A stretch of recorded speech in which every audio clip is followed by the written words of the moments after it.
urged that education is a type of light which endures in a human's heart and it invites for an action.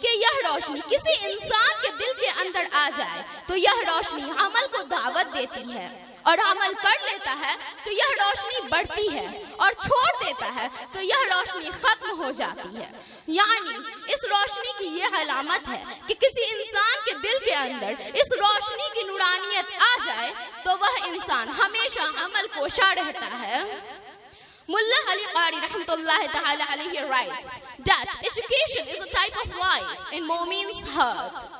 Mullah Ali Qari rahmatullahi ta'ala alayhi لکھتے ہیں کہ علم ایک نور ہے مومن کے دل میں جو قانون چراغ کے ثبوت سے مستفاد ہوتا ہے۔ یہ ہمارے نبی کریم صلی اللہ علیہ وسلم کے اقوال و افعال اور احوال کے ادراک کا نام ہے، جس سے اللہ تعالیٰ کی ذات و صفات کی ہدایت حاصل ہو۔ علم ایک ایسی چیز ہے کہ اس کے احاطے میں کوئی بھی چیز آ جائے تو وہ چیز منور ہو جاتی ہے۔ امام شافعی رحمۃ اللہ تعالی علیہ ordered that there are two types of education. The first one is عوام کا علم and the second is خاص کا علم۔ امام شافعی رحمۃ اللہ تعالی علیہ فرماتے ہیں کہ علم کی دو قسمیں ہیں، پہلی عوام کا علم اور دوسری خاص کا علم۔ Now let me tell you something about عوام کا علم۔ آئیے ہم آپ کو کچھ بتاتے ہیں عوام کے علم کے بارے میں۔ It is necessary for the people to know that the 5 times of namaz is obligated. عوام کے لیے جاننا ضروری ہے کہ 5 وقت کی نمازیں فرض ہے۔ اللہ تعالیٰ نے ماہ رمضان کے روزہ فرض کیے ہیں۔ And if they have money, then it is also necessary to do the Hajj of Baitullah and give zakat from their money. اور استطاعت ہو تو ان پر بیت اللہ کا حج بھی فرض کیے ہیں اور ان کے اموال میں زکات بھی فرض کیے ہیں۔ یہ وہ احکام ہے، یہ وہ علم ہے جس میں غلطی، تعویل اور اختلاف کی کوئی گنجائش نہیں۔ Now let me tell you something about خاص کا علم۔ آئیے ہم آپ کو کچھ بتاتے ہیں خاص کے علم کے بارے میں۔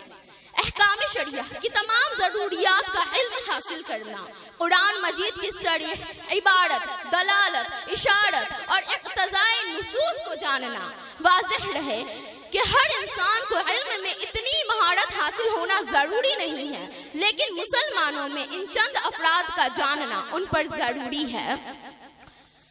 امام غزالی رحمۃ اللہ تعالی علیہ ordered that education is a type of light and action is a type of fruit. امام غزالی رحمۃ اللہ تعالی علیہ فرماتے ہیں کہ علم ایک درخت کے مانند سمجھو اور عمل ایک پھل کے مثل۔ علم میں ایک تو نفس علم ہوتی ہے، دوسری حاصل کرنے والی چیز اور تیسرا حاصل کرانے والی چیز۔ اگر کسی انسان کو کسی انسان کے ذریعے علم حاصل ہو تو وہ علم کسبی کہلاتی ہے، اور کسی انسان کو خود بخود اپنے آپ علم حاصل ہو تو وہ علم لدنی کہلاتی ہے۔ مخبر صادق صلی اللہ علیہ وسلم علم کی فضیلتیں بیان کرتے ہوئے فرماتے ہیں فقیہ واحد اشد علی الشیطان من 1000 عابد۔ It means one jurist severer against devil than 1000 worshippers. یعنی ایک فقیہ شیطان پر 1000 عابدوں سے زیادہ بھاری پڑتا ہے۔ ہمارے نبی کریم صلی اللہ علیہ وسلم نے مسلمانوں پر طلب علم فرض قرار دیا اور فرمایا طلب العلم فریضۃ علی کل مسلم و مسلمہ۔ It means seeking knowledge is obligatory on every Muslim man and woman. یعنی علم کا طلب کرنا ہر مسلمان مرد و عورت پر فرض ہے۔ اللہ تعالیٰ نے ہمارے نبی کریم صلی اللہ علیہ وسلم کو اس خاکدان گیتی پر معلم کتاب و حکمت بنا کر بھیجا۔ امام رازی رحمۃ اللہ تعالی علیہ ordered that people live in different cities, then it is obligatory on every group of cities to gain the knowledge of deen and gain the knowledge of halal and haram. And when they return to their homeland, it is obligatory on them to warn their homeland people about disobedience and committing. یعنی امام رازی رحمۃ اللہ تعالی علیہ فرماتے ہیں کہ لوگ مختلف شہروں میں میں رہتے ہیں تو ہر شہر میں رہنے والوں میں سے ایک جماعت پر یہ واجب ہے کہ وہ علم دین حاصل کرے اور حلال و حرام کی معرفت حاصل کرے، اور جب وہ لوگ اپنے اپنے وطن واپس لوٹے تو اپنے اپنے وطن کے لوگوں کو حلال و حرام کی معصیت کے ارتکاب سے ڈرائے۔ یعنی اس سے یہ واضح ہوتا ہے کہ علم دین حاصل کرنے کے لیے نبی کریم صلی اللہ علیہ وسلم کی خدمت میں حاضر ہونا ضروری ہے۔ جو شخص علم کی طلب میں گھر سے باہر نکلتا ہے وہ شخص مرد مجاہد کے مثل ہوا کرتا ہے، کیونکہ مرد مجاہد بھی اپنے دین کو زندہ رکھنے کے لیے لڑتا ہے، اسی طرح علم حاصل کرنے والا بھی اپنے دین کو زندہ رکھنے کے لیے لڑتا ہے۔ اسی لیے اللہ کے رسول صلی اللہ علیہ وسلم نے فرمایا کن عالما او متعلما او مستمعا او محبا ولا تکن الخامس فتہلک۔ It means be a scholar, be a lover, be a listener, be a learner, but don't be fifth and perish۔ یعنی عالم بنو یا علم حاصل کرنے والے بنو یا عالم سے محبت کرنے والے بنو یا ان کی باتیں سننے والے بنو، لیکن پانچواں کبھی مت بننا ورنہ ہلاک و برباد ہو جاؤ گے۔ حضرت معاذ بن جبل رضی اللہ تعالی عنہ سے روایت ہے کہ حضور صلی اللہ علیہ وسلم ارشاد فرماتے ہیں علم حاصل کرو، ہر حال میں حاصل کرو، کیونکہ اس کا حاصل کرنا اللہ کی خشیت ہے۔ یہ تنہائی میں غمخوار ہے، خوشی اور غمی پر دلیل ہے، خلوت کا ساتھی ہے اور راہ جنت کا مینار ہے۔ جو شخص علم حاصل کرتے ہیں ان کے لیے اس دنیا کی ہر خشک و تر شے چیزیں، یہاں تک کہ کیڑے مکوڑے، خشکی کے درندے، آسمان و ستارے سب ان کی مغفرت چاہتے ہیں۔ علم تاریک آنکھوں کی نور ہے، کمزور دلوں کی طاقت ہے، کمزور جسموں کی قوت ہے۔ جو لوگ علم میں غور و فکر کرتے ہیں یعنی وہ رات کے قیام یعنی نفل نماز پڑھنے کے برابر ہے۔ اسی لیے نبی کریم صلی اللہ علیہ وسلم نے فرمایا اطلب العلم ولو کان بالصین۔ It means seek knowledge in any condition, even we have to go in China۔ یعنی علم حاصل کرو، ہر حال میں حاصل کرو، اگرچہ اس کے لیے ملک چین جانا پڑے۔ Now consider, in the time of our prophet there was no trains, no buses and no trains for traveling. Of course it was very difficult task for the travelers to cover long distances. Now think about distance from Medina to China۔ یعنی آپ ہی غور و فکر کیجئے کہ ہمارے نبی کے زمانہ ظاہری میں نہ کوئی ٹرین تھی، نہ کوئی بس تھی اور نہ ہی کوئی پلینز، تو ظاہر سی بات ہے اس وقت میں مسافروں کے لیے لمبا سفر طے کرنا ایک بہت ہی مشکل کام ہوا کرتا تھا۔ اب آپ ہی غور و فکر کیجئے کہ مدینہ الرسول سے ملک چین کی مسافت کتنی دور ہے۔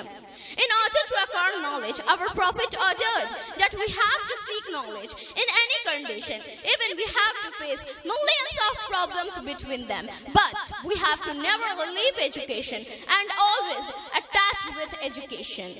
یعنی اس سے یہ معلوم ہوتا ہے کہ ہمارے نبی کریم صلی اللہ علیہ وسلم نے فرمایا کہ علم حاصل کرنے کے بیچ چاہے لاکھوں پریشانی درپیش ہی کیوں نہ آئے، لیکن علم کا دامن کبھی نہیں چھوڑنا چاہیے اور ہمیشہ علم سے جڑے رہنا چاہیے۔ رسول اللہ صلی اللہ علیہ وسلم فرماتے ہیں اطلب العلم من المہد الى اللحد۔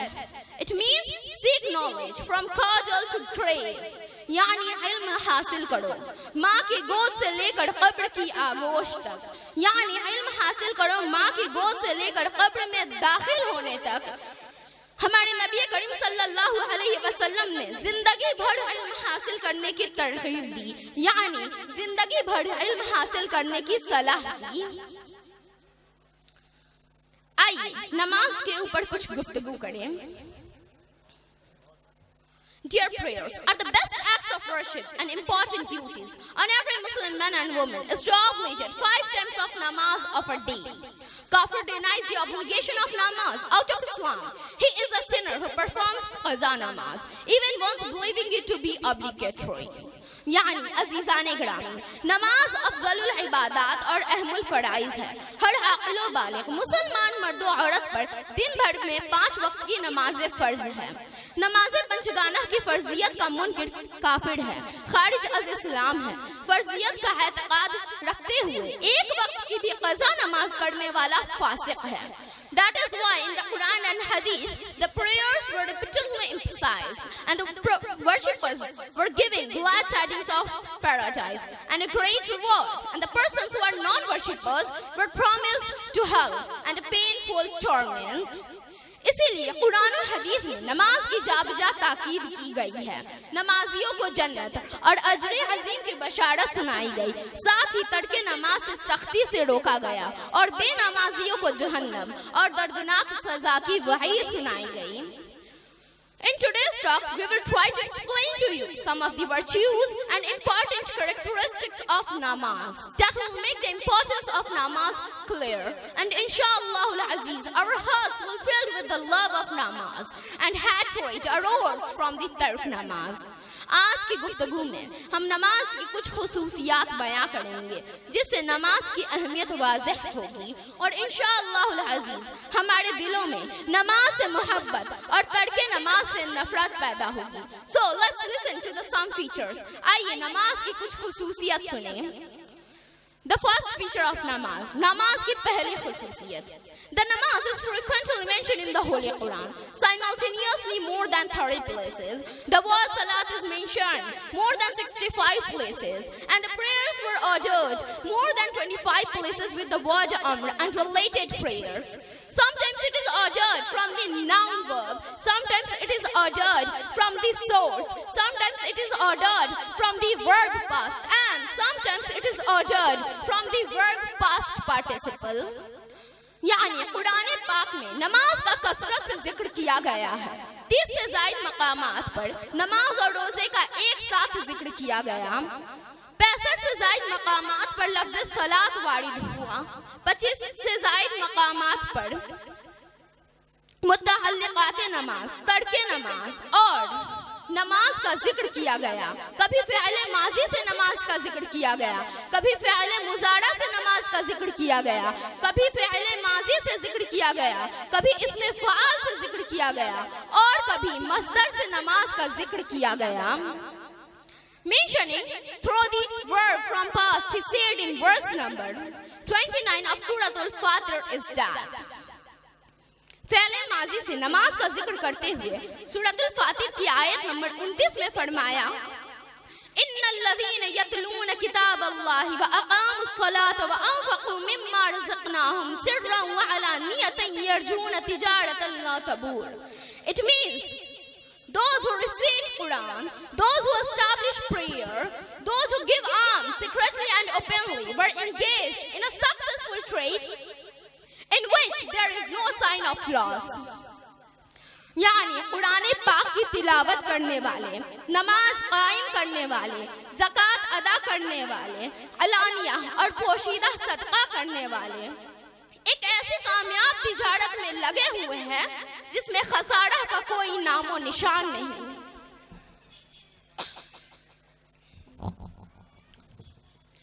Mentioning through the verb from past participle, he said in verse number 3 and 4 of Surah Al-Baqarah is that فعل مضارع سے نماز کا ذکر کرتے ہوئے سورۃ البقرہ کی آیت نمبر 3 اور 4 میں فرمایا ھدی للمتقین الذین یؤمنون بالغیب ویقیمون الصلاة ومما رزقناہم ينفقون.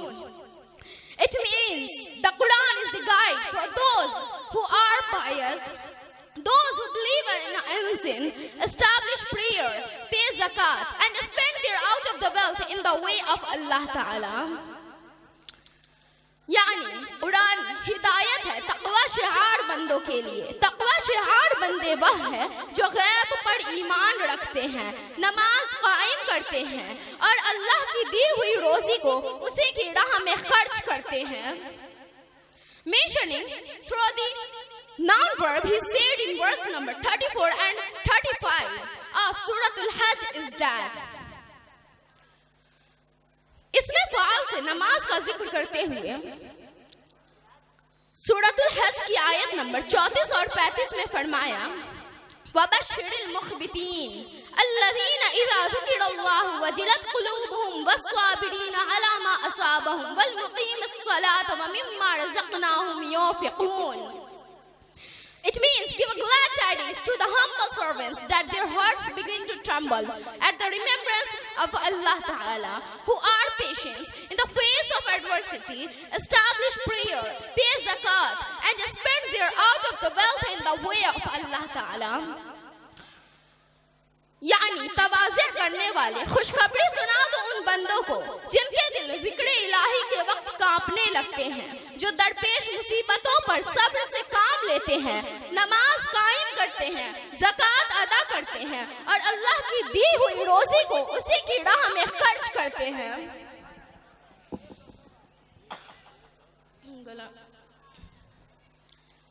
Mentioning through the source, he said in verse number 73 of Surah Al-Anbiya is that مصدر سے نماز کا ذکر کرتے ہوئے سورۃ الانبیاء کی آیت نمبر 73 میں فرمایا وَأَوْحَيْنَا إِلَيْهِمْ فِعْلَ الْخَيْرَاتِ وَإِقَامَ الصَّلَاةِ وَإِيتَاءَ الزَّكَاةِ وَكَانُوا لَنَا عَابِدِينَ.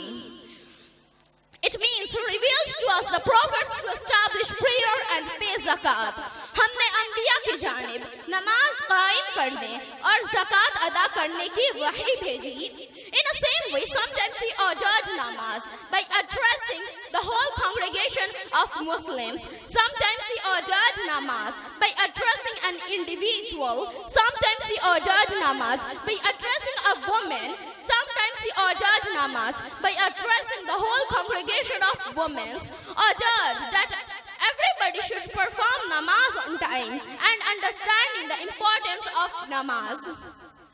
اسی طرح کبھی ایک فرد کو مخاطب کر کے نماز کا حکم دیا گیا، کبھی جماعت مسلمی کو مخاطب کر کے نماز کا حکم دیا گیا، کبھی ایک عورت کو مخاطب کر کے نماز کا حکم دیا گیا، کبھی جماعت نسواں کو مخاطب کر کے نماز کا حکم دیا گیا. حکم دیا گیا کہ ہر فرد نماز کو سمجھتے ہوئے اس کی اوقات میں ادا کی جائے. By addressing Prophet Musa alayhi salam, he said in verse number 14 of Surah Al-Taha is that حضرت موسیٰ علیہ السلام کو مخاطب کر کے نماز کا حکم دیتے ہوئے سورۃ الطٰہٰ کی آیت نمبر 14 میں فرمایا اننی انا اللہ لا الہ الا انا فاعبدنی واقیم الصلاۃ لذکری. It means that is I am, there is no one but me, so worship me and establish prayer in the remembrance of me. یعنی میں ہی اللہ ہوں، میرے سوا کوئی معبود نہیں، لہٰذا میری بندگی کرو اور میرے یاد میں نماز قائم کرو. یہاں ایک فرد کو مخاطب کر کے نماز کا حکم دیا گیا. By mentioning the whole man's and even all the human being to pray in verse number 56 of Surah An-Nur is that Surah An-Nur کی آیت نمبر 56 میں سارے مردوں کو بلکہ سارے مسلمانوں کو نماز کا حکم دیتے ہوئے فرمایا وَأَقِيمُوا الصَّلَاةَ وَآتُوا الزَّكَاةَ وَأَطِيعُوا الرَّسُولَ لَعَلَّكُمْ تُرْحَمُونَ. It means establish prayer, pay zakat and obey your messenger in the hope that you will be shown mercy. یعنی نماز قائم کرو، زکات ادا کرو اور اپنے رسول کی اطاعت کرو اس امید میں کہ تم پر رحم کی جائے. The second feature of namaz, نماز کی دوسری خصوصیت، نماز کو متعدد ناموں سے یاد کیا گیا ہے. کبھی لفظ ذکر سے تعبیر کیا گیا، کبھی لفظ قیام سے تعبیر کیا گیا، کبھی لفظ قنوت سے تعبیر کیا گیا، کبھی لفظ رکوع سے تعبیر کیا گیا، کبھی لفظ سجود سے تعبیر کیا گیا اور کبھی لفظ قرآن سے تعبیر کیا گیا. لفظ ذکر سے نماز کی تعبیر کرتے ہوئے سورۃ الجمعہ کی آیت نمبر 9 میں فرمایا یا ایھا الذین آمنوا اذا نودی للصلاة من یوم الجمعۃ فاسعوا الی ذکر اللہ وذروا البیع. It means, oh, you who believe, when the Jumu'ah azan is over, run for zikr, means prayer, and give up your business. Yani, اے محبوب جب جمعہ کی اذان ہو تو ذکر یعنی نماز کے لیے دوڑو اور اپنے کاروبار کو ترک کرو۔ لفظ قیام سے نماز کی تعبیر کرتے ہوئے سورۃ المزمل کی ابتدائی آیتوں میں فرمایا یا ایھا المزمل قم اللیل الا قلیلا۔ It means, O beloved, at night perform short prayer. یعنی اے محبوب رات کو مختصر قیام کرو یعنی مختصر نماز پڑھو۔ لفظ قنوت سے نماز کی تعبیر کرتے ہوئے سورۃ الزمر کی آیت نمبر 9 میں فرمایا امن ہوا قانت آناء اللیل ساجدا وقائما یحذر الآخرۃ ویرجو رحمت ربہ۔ It means, O beloved, at night. It means at the evening time, establish prayer and pray with those who pray well. یعنی با جماعت نماز ادا کرنے والوں کے ساتھ نماز ادا کرو۔ لفظ رکوع سے نماز کی تعبیر کرتے ہوئے سورۃ البقرہ کی آیت نمبر 43 میں فرمایا وَارْكَعُوا مَعَ الرَّاكِعِينَ۔ It means establish prayer, pay zakat and obey your Lord in the hope that you will be shown mercy. یعنی نماز قائم کرو، زکات ادا کرو اور اپنے رب کی اطاعت کرو اس امید میں کہ تم پر رحم کی جائے۔ The third feature of نماز، نماز کی تیسری خصوصیت۔ امام جلال الدین سیوطی رحمۃ اللہ تعالی علیہ اپنی تفسیر مذکورہ آیت کے تحت فرماتے ہیں عن انس عن النبی صلی اللہ علیہ وسلم قال الصلوات الخمس والجمعۃ الى الجمعۃ لغیرہ کفارات بینہن ما اجتنبت الکبائر۔ It means the 5 times of prayer and the Friday prayers are the expiation for all the minor prayers while the worshippers avoid kabair. یعنی نماز جمعہ اور نماز پنجگانہ ایک نماز سے دوسری نماز اور نماز جمعہ ایک جمعہ سے دوسری جمعہ کے درمیان ہونے والے تمام صغائر سے کفارہ ہے، جبکہ نمازی کبائر سے اجتناب رکھتے ہیں۔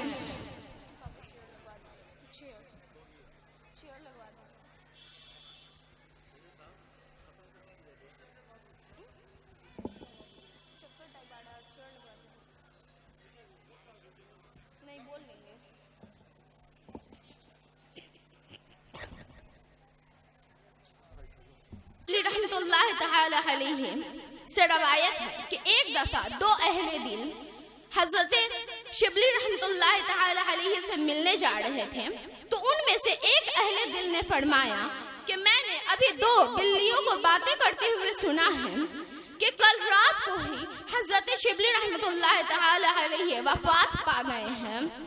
تو دوسرے نے بڑے افسوس کے ساتھ کہا کہ اب اتنی مشکلوں کا سامنا کرتے ہوئے یہاں تک آئے ہیں تو کیوں نہ ان کے جنازے میں ہی شامل ہو جائیں۔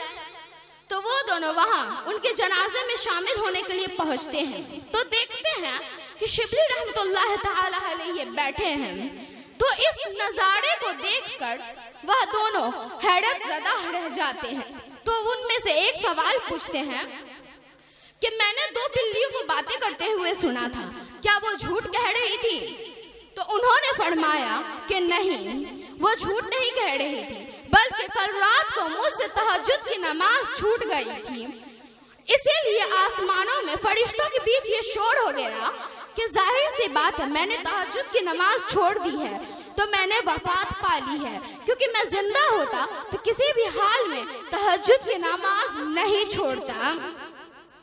تو اب آپ ہی غور و فکر کیجئے، آپ ہی غور و فکر کیجئے کہ حضرت شبلی رحمۃ اللہ تعالی علیہ سے صرف تہجد کی نماز چھوٹی تو آسمانوں میں فرشتوں کے بیچ یہ شور ہو گیا کہ انہوں نے وفات پا لی ہے۔